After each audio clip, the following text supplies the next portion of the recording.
ఇండియాలోనే #1 varicose veins hospital Avis vascular centre. వాగర్థావివ సంపృక్తౌ వాగర్థ ప్రతిపత్తయే జగతః పితరౌ వందే పార్వతీ పరమేశ్వరౌ. ఆదిత్యాయ చ సోమాయ మంగళాయ బుధాయ చ గురు శుక్ర శనిభ్యశ్చరాహవే కేతవే నమః. శృంగేరి జగద్గురు పీఠాధిపతులకి, కంచి పీఠాధిపతులకి నమస్కారములు తెలియజేసుకుంటూ కార్యక్రమాన్ని ప్రారంభిద్దాం. వీక్షించేటువంటి ప్రేక్షకులకి ఒక ముఖ్య గమనిక. అనేక మంది తమ యొక్క ప్రశ్నలని కామెంట్స్ రూపంలో తెలియజేశారు. కొంతమంది మెసేజ్ రూపంలో కూడా పంపించడం జరిగింది. అందులో ప్రధానంగా గమనించింది ఏంటంటే, ఎలాగో జన్మించిన నక్షత్రము, ఆ నక్షత్రాన్ని బట్టి ఒక రాశి ఉంటుంది, ఆ రాశి ప్రకారము మేము చూసుకోగలుగుతున్నాం. కానీ మా పెద్దలు వాళ్ళకి డేట్ ఆఫ్ బర్త్ అనేటువంటిది తెలుసు, కానీ అలాగే ఏ సంవత్సరంలో పుట్టారో తెలియదు.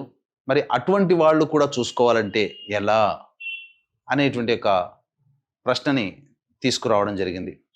కాబట్టి వీళ్ళందరినీ కూడా దృష్టిలో పెట్టుకొని, ఇప్పుడు ఏ నక్షత్రము ఏ రాశి వాళ్ళైతే జన్మిస్తారో ఆ రాశి మరియు ఒక మంత్లో ఒక డేట్ నుంచి ఇంకొక డేట్ మధ్యలో పుట్టినటువంటి వాళ్ళు ఒక రాశికి చెందిన వాళ్ళుగా మనకు తెలియచేయడం జరుగుతుంది శాస్త్ర ప్రకారము.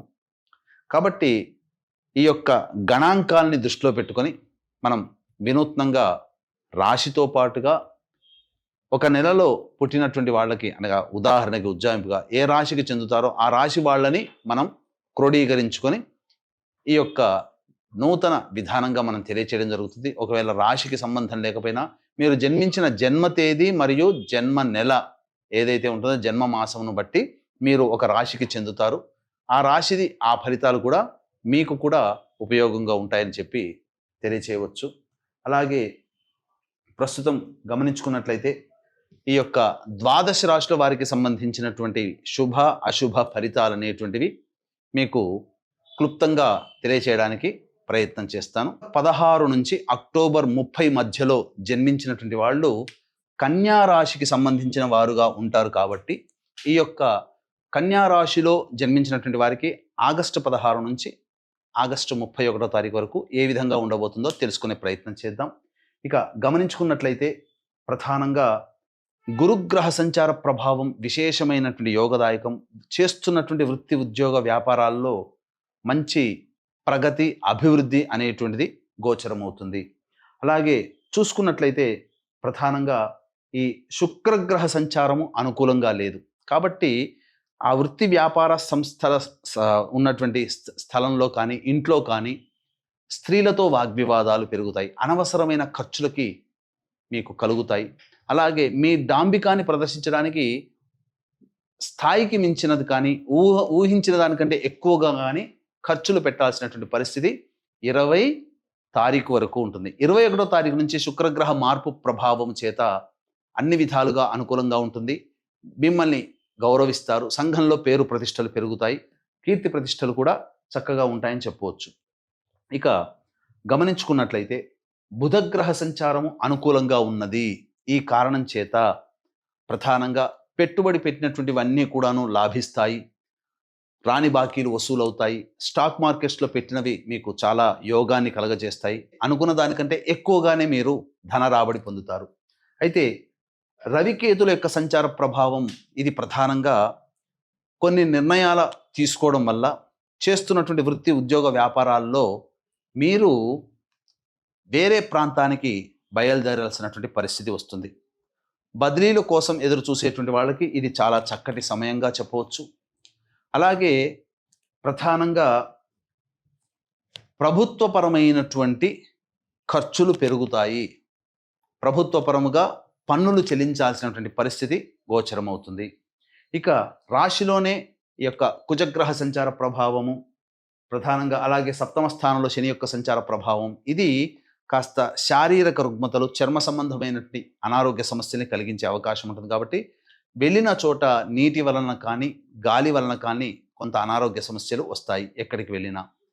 రాహుగ్రహ సంచార ప్రభావం సంపూర్ణంగా యోగంగా ఉండడం, అన్ని విధాలుగా శత్రువుల మీద విజయాన్ని పొందే అవకాశం ఎక్కువగా ఉంటుంది. మంచి యోగాన్ని కలగచేస్తుందని చెప్పొచ్చు. ఏతావాత చెప్పొచ్చేది ఏమిటంటే మిశ్రమం ఫలితం కంటే కూడా అధికమైనటువంటి శుభ ఫలితాలు ఈ కన్యా రాశిలో జన్మించినటువంటి వారికి ఉంటాయి. ఈ కన్యా రాశిలో జన్మించినటువంటి స్త్రీలు 21వ తారీఖు తర్వాత తమ యొక్క పేరుని పెంపొందించుకోగలుగుతారు. కీర్తి ప్రతిష్టలు పెరుగుతాయి. మీరు చేసినటువంటి పనులకి రావలసినటువంటి ప్రతిఫలం 21వ తారీఖు నుంచి ప్రారంభమవుతుంది. అలాగే ధనపరమైనటువంటి సమస్యలు తీర్చుకుంటారు. విలువైన ఆభరణాలు కూడా మహిళలు కొనుగోలు చేసే అవకాశం ఉంటుంది. ముఖ్యంగా ఈ రాశిలో జన్మించినటువంటి వ్యక్తులకి వివాహ సంబంధాల విషయంలో ఆచితూచి స్పందించండి. ఎందుకంటే సరిగ్గా సంబంధాలు రావు. వచ్చిన వాటిలో కూడా ఏదో కొన్ని లోపాలు మాత్రం ఖచ్చితంగా ఉంటాయని చెప్పవచ్చు. ఇక ప్రధానంగా విద్యార్థులకి అనుకూలమైనటువంటి సమయము. మీ యొక్క కృషి ఫలితం మీరు ఇప్పుడు పొందుతారు. కోరుకున్న చోట విద్యా సంస్థలలో మీకు ప్రవేశం లభించి తీరుతుంది. అన్ని విధాలుగా ఆనందదాయకంగా ఉంటుందని చెప్పవచ్చు. సంతానం కోసం ఎదురు చూసేటువంటి వ్యక్తులకి చక్కటి సమయము, సంతాన ప్రాప్తి కలుగుతుంది. అన్ని విధాలుగా యోగదాయకంగా ఉంటుంది అని చెప్పవచ్చు. ఇక ప్రధానంగా గమనించుకున్నట్లయితే ఈ నెల 22వ తారీఖు రోజున శ్రావణ మాసం అమావాస్య తిథి, చతుర్దశి రెండూ కలిసి వచ్చినటువంటిది. పైగా ఆ రోజున ఆశ్లేష నక్షత్రం ఉన్నటువంటిది. ఆ రోజున జాతకరీత్యా ఏంటంటే ప్రతి వ్యక్తి సమస్యలతోనే బాధపడుతూ ఉంటుంటాడు. నిజాయితీగా ఎంత కష్టపడ్డా ఆ కష్టపడినటువంటి ఫలితాన్ని పొందలేకపోవడం, ఎన్నో పూజలు చేశాం ఏ దేవుడు కరుణించలేదని చెప్పి వాపోతూ ఉంటుంటారు. అలాగే ధనపరమైన సమస్యలు, ధనవంతులుగా కావాలి అని చెప్పి కలలు కనే వాళ్ళ సమస్యలు కూడా అలాగే పెరుగుతుంటాయి, కానీ ధనప్రాప్తి కలగదు. అలాగే అన్ని అవకాశాలు నోటిదాకా వచ్చి వెనక్కి వెళ్ళిపోతుంటాయి. ఏ పని చేసినా సంతోషం అనేటువంటిది ఉండదు. వివాహం కాక, సంతానం కలగక, దాంపత్యం సరిగ్గా లేక ఇబ్బంది పడేటువంటి వాళ్ళ కుటుంబాలలో ఖచ్చితంగా పితృదోష ప్రభావం ఉంటుంది. పితృదోషం అంటే పిండ ప్రదానము కాదు. పితృదోషం అనగా తండ్రి వైపు 6 తరాలు, తల్లి వైపు 3 తరాల్లో ఏవైనా దుర్మరణాలంటే road accident, fire accident, suicide attempt, నదిలో బావిలో పడి చనిపోవడం, ఇంట్లోంచి వెళ్ళిపోవడం, లివర్ ఫెయిల్యూర్, కిడ్నీ ఫెయిల్యూర్, క్యాన్సర్తో చనిపోవడం, ఇలా సమస్యలు, ఇలాంటివి మరణాలు కనుక ఉంటే అది పితృదోషం. కాబట్టి ఈ పితృదోషం ఉండడం వల్ల ఏ పని ముందుకు సాగదు. ఎక్కడ వేసిన గొంగడ అక్కడ అన్నట్టుగానే ఉంటుంది. కాబట్టి 22వ తారీఖు రోజున చతుర్దశి, అమావాస్య మరియు ఆశ్లేష నక్షత్రం ఉన్నటువంటి రోజున మన పీఠం ఆధ్వర్యంలో సశాస్త్రీయముగా చక్కగా ఈ పితృదోష నివారణ కార్యక్రమాలు అనేటువంటి జరిపించడం జరుగుతుంది. అవకాశం ఉన్న వాళ్ళు కార్యక్రమ తదనంతరం కాంటాక్ట్ చేసి పూర్తి వివరాలు తెలుసుకోవచ్చు. ఇక రోజువారీ కార్యక్రమాల్లో భాగంగా చూసుకున్నట్లయితే 16, 17, 18 ఈ 3 తేదీలలో ఖర్చులు అధికంగా ఉంటాయి.